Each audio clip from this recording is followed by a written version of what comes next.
tonight, a Lincoln police sergeant is being hailed a hero. We've learned that he rescued the woman whose car slid into that pond during yesterday's icy conditions. Some good news, that woman is now safe and warm. And while she didn't feel comfortable speaking to us on camera, we heard from that sergeant and a person who saw all of this happen. 10:11 Now's John Grinvalds has more on this incredible story from our newsroom tonight. John? Kelsey, Cole, it just so happens that the witness knows the survivors personally. She's thankful that an officer was able to respond so quickly after her daughter's cello teacher accidentally drove into the pond. It was the last thing Brooke Samples MacArthur expected to see after dropping her daughter off at cello lessons. The teacher stranded in her car in the middle of an ice-cold pond. It was the worst experience of my life. Brooke quickly phoned 911 as she could only watch the car sink before her eyes. I mean, it's doom and helplessness. Within minutes, it was nearly submerged in the frigid, murky water.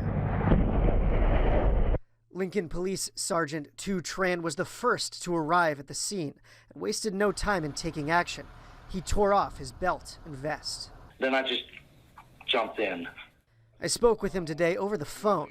This is the second time in 6 months that Tran assisted in a water rescue, and he doesn't consider himself a very strong swimmer.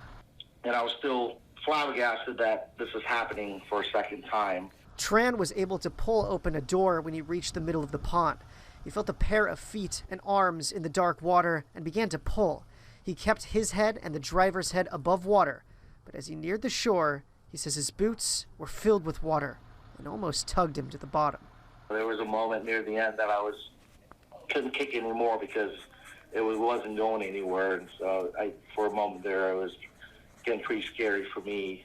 Back on land, other first responders checked the two's vitals and helped them get warm. Tran, pumped on adrenaline, says he didn't feel cold until he got out of the water. Sergeant Tran told me he has no training in water rescues, but now he's more prepared for them in the future. He says he plans on putting a flotation device in his car. As for the driver, she was taken in an ambulance to the hospital and discharged after a few hours. Reporting live in the newsroom, John Grinvalds, 10:11 Now. We're glad she's okay. Thankful for that sergeant, too. Thanks, John.